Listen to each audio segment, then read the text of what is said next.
This is the first meeting of the Campus Workers Collective. My name's Terry Fritter. I'd like to thank a few people before we get started. I'd like to thank Linda Thau and John Leese from the University Staff Shared Governance for helping support this. I'd like to also thank Vice Chancellor, Interim Vice Chancellor Lehman, and now Vice Chancellor Lauren Heller for allowing this to happen, and certainly for the work that's done all the time for our IT sound and recording. What we're trying to do here is bring information to the university staff that we generally don't get.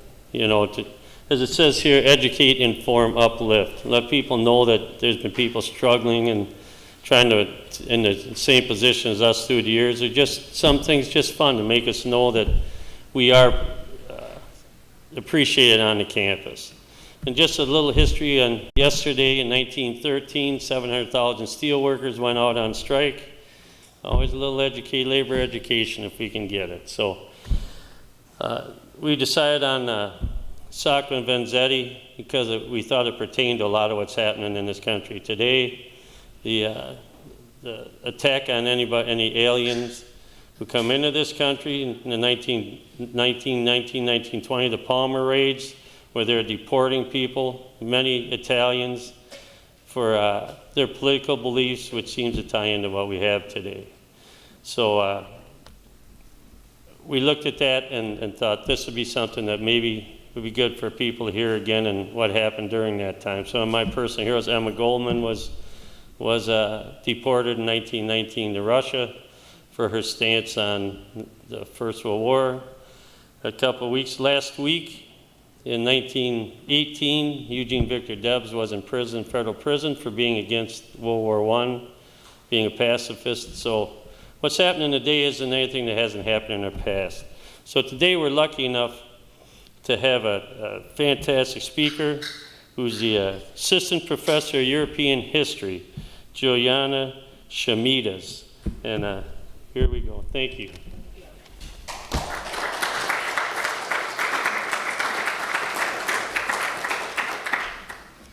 Hi, everyone. Good afternoon. Thanks so much, Terry, for this introduction. I'm going to stand, I think, away from the mic because I think we're a small enough group. So, first of all, I just want to say that I'm really humbled to have been invited. The collective is doing amazing work. I should. Okay, I'm sorry. I just feel funny standing in front of the mic. Anyway, as I was saying, I'm really happy to be here and to try to support in this very small way with my talk the work that workers on this campus are doing, the amazing organizing that you're doing, and this new organization, the Campus Workers Collective, which I hope everyone keeps their eyes on.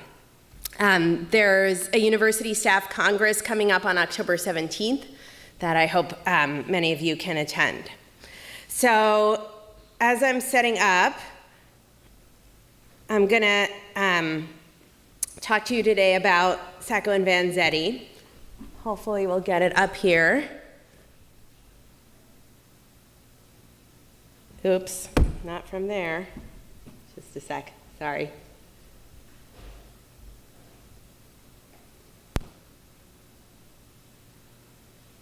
So as you were coming in, hopefully you saw pictures and music already connected to these two Italian-American activists and labor organizers, Sacco and Vanzetti, who I'll be talking with you about today.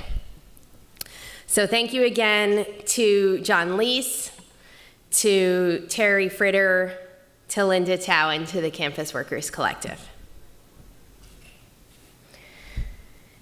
Nicola Sacco was 29 years old when he and a friend of his, Bartolomeo Vanzetti, were stopped and arrested on a streetcar. They were in the city of Brockton in Massachusetts. It was May 5th, 1920. Later, quite a bit later in fact, the duo learned that one police officer's hunch was the reason for their arrest on the streetcar. This officer had been asked to investigate a murder which involved the Slater and Morrill Shoe Company in South Braintree, Massachusetts. At this shoe company, the paymaster and the guard had been murdered in mid-April of 1920. And according to this one police officer, the hunch was that the murder must have been the work of local immigrant anarchists.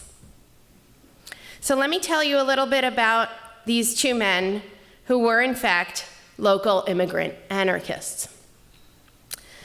Nicola Sacco had been living in the US for 12 years. He's the man arm in arm with his wife there. Sacco was born and raised in southern Italy in the province of Foggia. His father had a lot of olive orchards and vineyards, and he became a lover of the great outdoors. He married Rosa Zambelli after moving to the United States. This picture of her is not that flattering, so I found another one right here. So this is Rosa Zambelli. The two met in Massachusetts, and Sacco started working in a shoe factory and gradually started accumulating some money in the bank. Both he and Rosa got active in politics. First, they were socialists, and then they became anarchists. And they took an active role in a series of strikes in the Boston area, putting on some plays in Italian neighborhoods to raise money for strike relief. 2 years after marrying, the couple had a son. They named him Dante. And when Sacco was arrested on May 5th of 1920, his wife Rosa was actually pregnant, and she would give birth a few months later when Sacco was already in prison. Sacco would spend 7 years in prison before being put to the electric chair and executed. Being far away from his family was very difficult for him, and it was very difficult for him to stay cooped up indoors because, again, he was an outdoors man. On top of that, because of a technical rule, which had to do with the handling of unsentenced prisoners charged with murder, Sacco did not have the option of physical labor while he was in prison. He was not allowed to work. So he was basically forced into a condition of unemployment, and he really struggled to adapt to this environment. His English was okay when he entered prison. He could read English, he could understand it well, but he could not write well. And for a few years, he just fell into a depression and wasn't quite sure what to do with himself while in prison, forced indoors, and unemployed. But ultimately, 2 years into the ordeal, he of his own accord decided that he was going to improve his English. So he asked prison guards for an English dictionary, and he wrote his first letter in English in 1922. Eventually, he would write hundreds of letters from prison, both to his family members and his friends, and to his supporters around the world. His written English was still not great, but I'd encourage you all, if you're interested in this story, to check out his published letters in English. He used to say that if he had started learning to write in English outside of the prison, he would have learned in a week. But since he was learning in prison, his written English didn't improve that quickly. The second figure who was arrested on that streetcar in May of 1920 was Bartolomeo Vanzetti. Sacco and Vanzetti were friends. Vanzetti was a very different kind of character. He picked up English much faster than Sacco. He came from a middle-class farming family in northern Italy, and from a very early age, he was a serious writer. He loved writing. He loved reading. He loved studying. And when he started working in northern Italy in the major industrial city of Turin as a pastry cook, he got into radical social theory. He moved to the United States at the age of 20 and started working again as a cook. But because employment wasn't stable and because there was a lot of anti-immigrant sentiment, he had to move around quite a bit. So he worked in the brickyards in Springfield, Massachusetts, and he worked also as an ice cutter and as a fish peddler. He also got active in local labor struggles and joined an Italian-American anarchist organization in Massachusetts called Gruppo Nuovo, which just means new group. Vanzetti was arrested at the age of 31. In 1920, he was 31. And he quickly gained a reputation among prison guards and wardens as the guy who never stops reading and never stops writing. So he joined Sacco in the writing of many, many letters. So the men were up on trial, and they were tried in 1921, and the jury very quickly decided that the duo was guilty of first-degree murder. This was despite the fact that the trial itself, by all accounts, had been a complete mess. There were instances of recanted testimony. There were conflicting ballistic evidence, pieces of ballistic evidence. Someone else even confessed to the crime. But thus notwithstanding, the two were found guilty. In the meanwhile, a Sacco and Vanzetti defense committee, and this is just one of the many, many flyers that they circulated, the Sacco and Vanzetti defense committee, which had been founded by an Italian-American anarchist, took up the defense of the men, and this committee tried to get the court decision appealed. But the trial judge, Judge Webster Thayer, and eventually even the Massachusetts State Supreme Court, to which the case was brought, all of these denied the appeals. So ultimately, the men spent 7 years in prison and were then executed. Over the course of these 7 years, Sacco and Vanzetti would, in their letters, present themselves as innocent of the crime that they were accused of having committed. They also consistently, in their letters, argued that what had happened to them happened because they were radical labor organizers and because they were anarchists. Just a very quick word on anarchism, and then I want to tell you about the huge mobilizations that formed in support of these two men around the world. So anarchism, is often associated with kind of crazy bomb-throwing people, but in fact, anarchism was and is a real serious political ideology that came into its own in the late 19th century.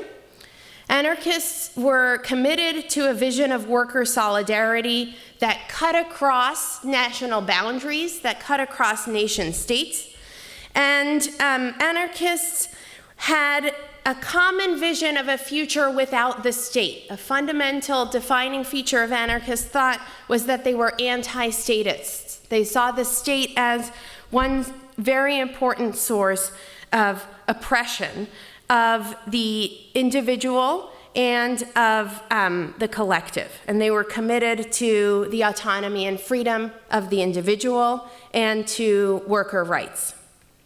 Anarchists were also strongly anti-capitalist, and they believed that a popular revolution was necessary and justified in order to overthrow capitalism. But they, unlike many strands of communism, for instance, they didn't believe that the revolution would come about through the laws of history. They thought you would have to actually create it yourself. Anarchists also had a vision of the future to come, the future good society, as one that would be founded on voluntary acts of cooperation at the local level. It's what a Russian anarchist, a famous Russian anarchist called Peter Kropotkin, called a society of mutual aid. Okay, so Sacco and Vanzetti were in the prison writing hundreds of letters in which they remained unwavering in their commitment to anarchism and unwavering in their commitment to labor struggles. And meanwhile, outside of the prison, a huge movement was forming in support of these two immigrant labor activists. Workers were organizing demonstrations that were huge in support of Sacco and Vanzetti. So this is just one of hundreds of photos that I could have picked for you of workers in solidarity with Sacco and Vanzetti demonstrating in Boston in the 1920s. It wasn't just Boston, though, that was active. There were huge demonstrations in New York, in Chicago, in Mexico City, in Buenos Aires, in Montevideo, in Caracas, in Paris, in Marseille, in Rome, in Milan, in Turin, in Geneva, in Sydney, Australia, in Casablanca, Morocco, and the list goes on. Workers got together, they organized vigils for Sacco and Vanzetti. They printed up cheap pamphlets to inform the public about who these people were and why they were a cause worth rallying around.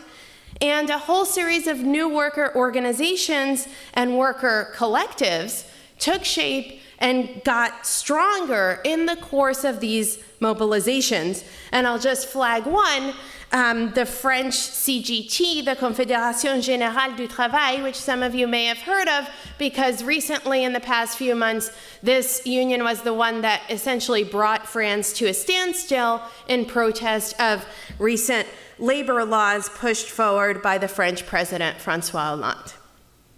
Okay.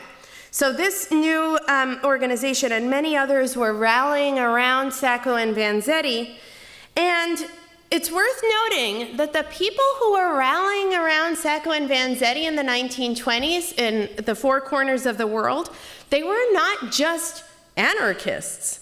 They were not just Italian immigrants. They were people of various political persuasions. People on the radical left, communists, and radical socialists. They were moderate socialists. They were moderate liberals. The wave of organizing that swept the world had workers unquestionably at the forefront of the demonstrations. But some big name folks who were not workers or blue-collar workers joined the movement too. People like Albert Einstein came out strongly in favor of Sacco and Vanzetti. So did Marie Curie, the woman who developed the theory of radioactivity and went on to be the first woman to win the Nobel Prize. Artists also came out in huge number in support of Sacco and Vanzetti. People like Diego Rivera, the Mexican artist, and Ben Shahn.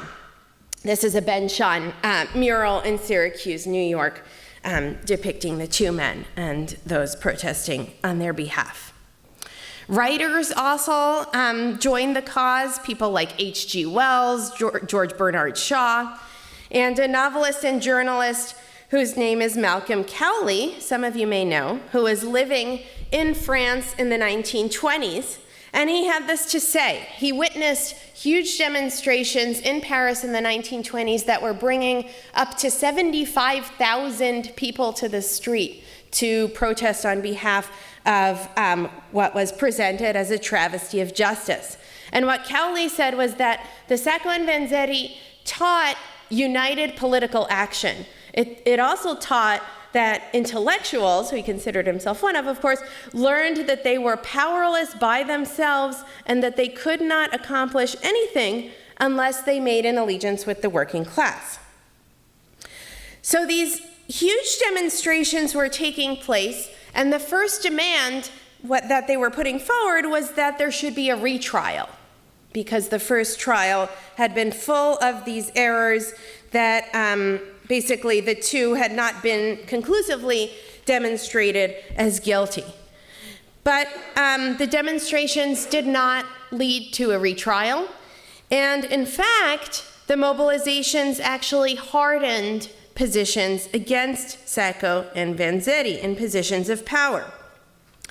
And many decided that it would actually be a sign of weakness to bow to what was effectively now international pressure and show leniency towards Sacco and Vanzetti in any way. So, for instance, the chairman of the U.S. Senate Committee on Foreign Relations, William E. Borah, put it this way, quote, "It would be a national humiliation, a shameless, cowardly compromise of national courage to pay the slightest attention to foreign protest." And the historical evidence suggests that it was, in fact, the responses like these and conversations like these that helped harden the decision to execute Sacco and Vanzetti as opposed to simply keeping them in prison. On August 23rd of 1927, after having been in prison for 7 years, Sacco and Vanzetti were executed. Sacco was killed first. When he walked into the death chamber, he did so without hesitation, according to the reports of the assembled witnesses. He took his seat in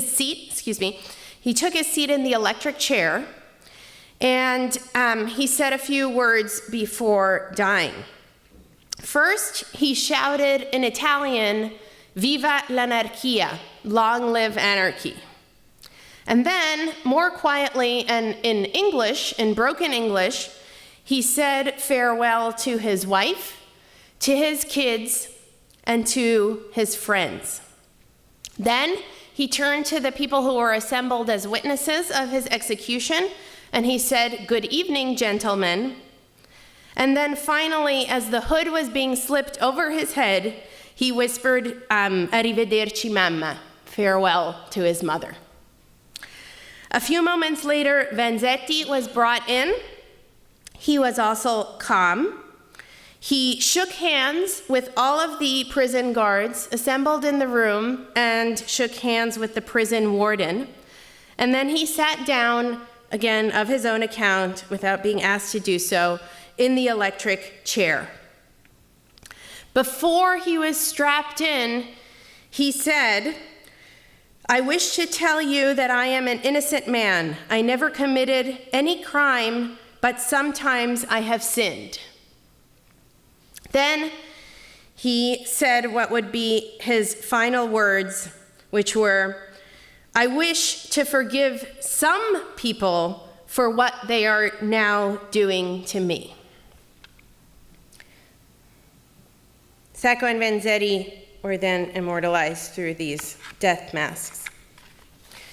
Okay, so now we get to the question, what can we learn from this story?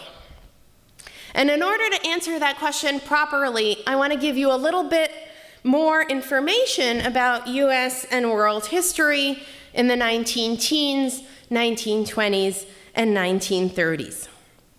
I'm going to move pretty fast because I'd like to have you all have your meeting. So, after World War I, there was a huge upsurge in political activism and labor mobilization around the world. There were also a series of radical left-wing revolutions, including the probably most famous one in Russia. But there were many other radical left-wing revolutions, both in Europe and in Latin America, right after World War I. In Sacco and Vanzetti's native Italy, for example, in a 2-year period, 1919-1920, workers in Turin, Milan, and elsewhere seized control of factories and started worker-run labor experiments. Peasants also seized control of land and effectively took that land away from their landlords. Many of them were still living in semi-feudal situations. In the United States, labor organizing was on the rise, and anarchists were really crucial in this story. Anarchists were crucial in the organizing of German crafts workers close by in Chicago. They were important in the immigrant-dominated clothing and garment trades, including, for instance, in the Amalgamated Clothing Workers and in the International Ladies Garment Workers Union. Now, anarchists and other radical labor organizers were able to put down roots and think of a whole series of new creative ways to organize. So, for instance, they didn't just organize on the shop floor, they organized in local gymnasiums, in singing societies, in fraternal halls, in so-called free schools, which had been established in the 19th century by socialists and freethinkers. And they started publishing and writing. They produced a lot to read, including newspapers on all kinds of topics, not just on politics, but on culture and literature, and on, daily life questions, what to eat, what sort of sexual practices to engage in, etc. So, after this upsurge of activism, radical left-wing labor activism, between 1917 and 1920 came a pretty dark decade, the decade of the 1920s. 1920 was the year, of course, also when Sacco and Vanzetti were arrested. As you just heard from Terry, in the US, the Palmer raids attacked specifically immigrant organizers and deported them in large numbers. And over the course of the 1920s, income inequality became really staggering in the United States. So even though over the course of the 1920s, worker productivity was on the rise and had grown, in fact, by 43% over the course of the 1920s, wages for workers stayed low, and the richest 1% kept getting richer. They earned about 12 to 19% of the total income earned by everyone else in the United States by the end of the 1920s. Also in the 1920s, politics lurched to the right. This was true in the United States, and it was also true in Europe and Latin America, where, for instance, in Italy, the right-wing dictator Mussolini came to power in 1922. A right-wing dictator came to power in Spain in the same years, etc., etc. Corporate power in the 1920s was also on the rise. The number of wealthy corporations was shrinking in the 1920s, and they were getting wealthier and wealthier. And then in 1929, 2 years after Sacco and Vanzetti were executed, the stock market crashed. Unemployment, which had already been high, skyrocketed around the world. In the United States, 25% of Americans were unemployed. 1/4 of Americans were unemployed. Living standards were at an all-time low. And after this decade of xenophobia, of worker repression, of deportation, of the consolidation of big banks and big businesses, the labor movement, it seemed, was at an all-time low. Or was it? In fact, the international labor mobilizing that had developed to protest Sacco and Vanzetti's case over the course of the 1920s stayed alive. This was a rank and file type of mobilization. It wasn't led by the big unions. And in the early 1930s, rank and file workers joined forces again. Again, many of the people who took part in the mobilization were immigrants. They were Chicano, Caribbean American, Eastern European. Many were minorities in the United States. For instance, African Americans played a huge role. In 1933, the Detroit auto plants went on strike. For those who were not in the labor movement and not paying attention, this seemed like a totally out of the blue event, but in fact, I don't think it was. So in 1933, the Detroit auto plants went on strike. The strikes spread very fast. This is a strike in Minneapolis. In the South, textile mills went on strike. In the East, coal miners went on strike. In the Midwest, Midwestern steel mills went on strike. And in 1934, there were 3 huge urban general strikes. In San Francisco, led by the longshore workers. In Minneapolis, led by the Teamsters. And in Toledo, which was led by auto part workers. And all of these 3 general strikes were successful. The workers got the demands that they put forward. How did they do it? They basically did what they had done during the Sacco and Vanzetti case. They reached out. They reached out to citizens. They reached out to writers and intellectuals. They created councils. They got creative about how to educate people. And finally, and most importantly, they were fearless. So in the words of one of the founders of the ACLU, which I saw on the Campus Workers Collective website, in the words of Roger Baldwin, quote, "Silence never won rights. Rights are not handed down from above. They are forced by pressures from below." And I think the 1930s demonstrations really showed that. Now, workers not only won the immediate demands that they were making of their employers as a result of these huge mobilizations, they also pushed the United States as a whole to the left. So initially, when these strikes broke out in the 1930s, President Roosevelt, Franklin Delano Roosevelt, who was president at the time, did nothing. He ignored the strikes. He let companies and local repressive forces take the lead in crushing the workers. But then, as the strikes were getting bigger and winning local successes, essentially the president could no longer ignore them, and neither could the Democratic Party.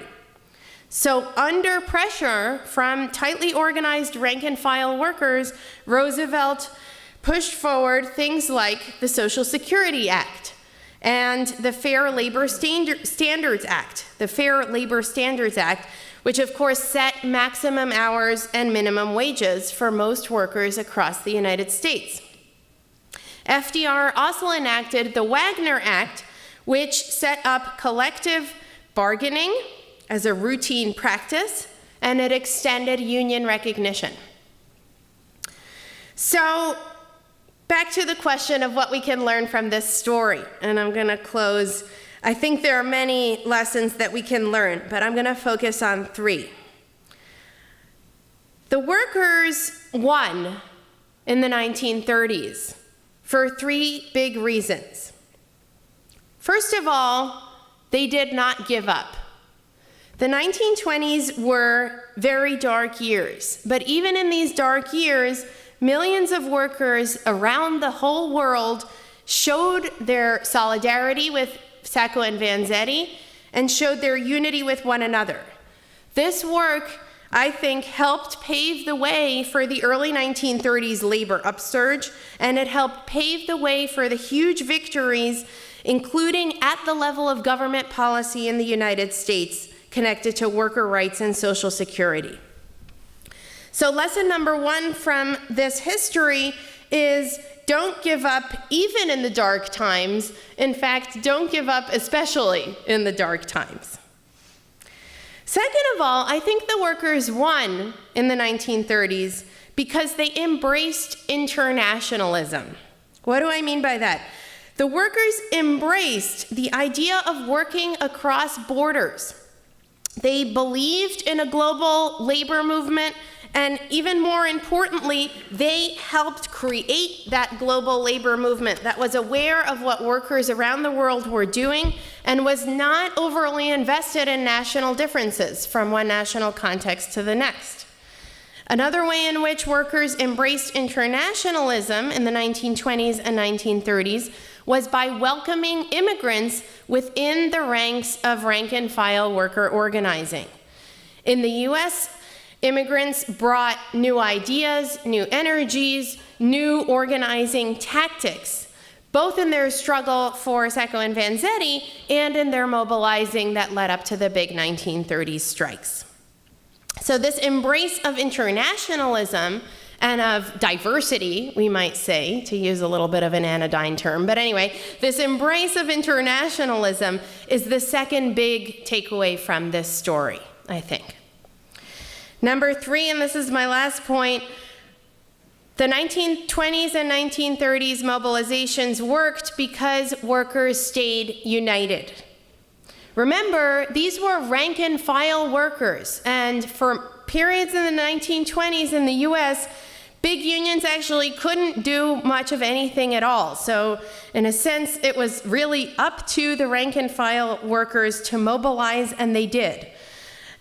These were grassroots protests, the ones of the 20s and 30s.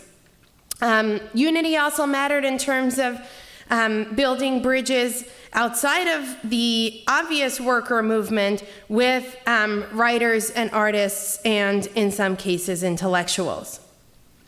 But of course, workers remained the central driving force of these struggles, and the working class was asserting its independence and unity, and the conviction that workers were themselves the ones who were best equipped to represent their own interests. And they encouraged this unity, this sense of solidarity, by disseminating literature, holding gatherings, hosting free schools, providing everything from basic literacy training to conversations about political theory and history. Okay, so perseverance, internationalism, and unity. To me, these are the big lessons of the Sacco and Vanzetti case and of the successful wave of worker mobilizations of the 1920s and 1930s. The mobilizations that ultimately in the US were able to provide workers with a set of legal guarantees which of course of late have been stripped away and which I think we need to fight to continue to protect by pushing the envelope, by thinking big, and by staying strong and united. Thank you. Thanks to all the great work that you do.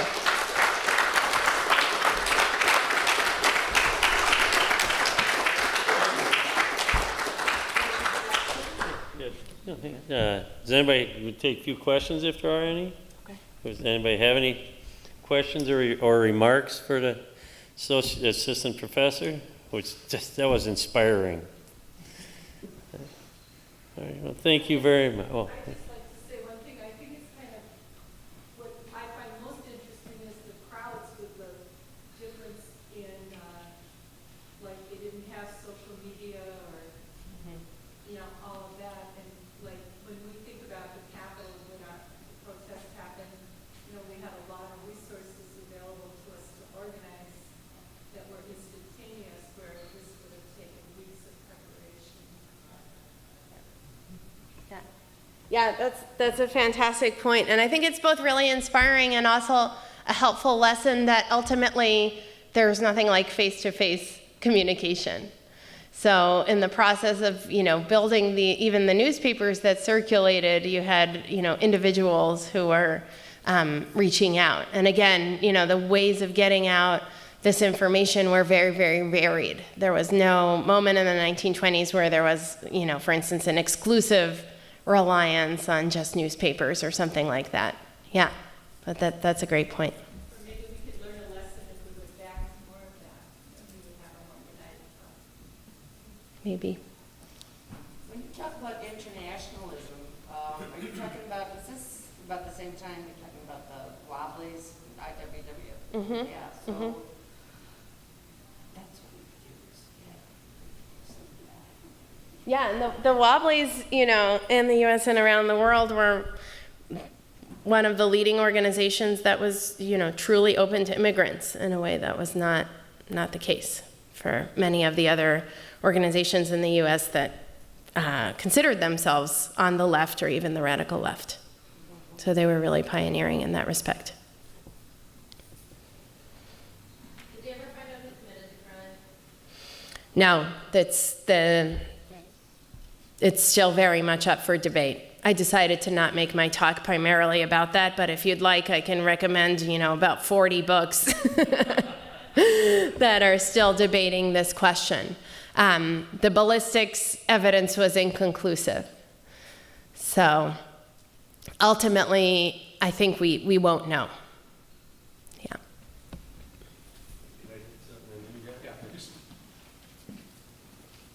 I'm John Lee, Secretary of the University Staff, and we were allotted 45 minutes for this meeting, so we've reached that almost exactly. So I'm sure that the professor will also greet you as we conclude this as well, if you want to talk to her personally. On your way out, at the back of the room, thanks to our friends like Rich Gasson at Digital Printing and Publishing Services, there's a commemorative card here for the Sacramento Vanzetti event with a poem on the back that you can pick up on the way out. Take as many as you like if you want to pass them around to your coworkers. And I also want to note for anybody who has questions about University Staff Shared Governance, the chair of the University Staff Shared Governance Central Committee, Jake Rebholz, is right in the back there. So Jake, you have to wave so they know who to talk to. Yeah, there he is. So thank you again very much. Let's have another round of applause for our speaker this afternoon.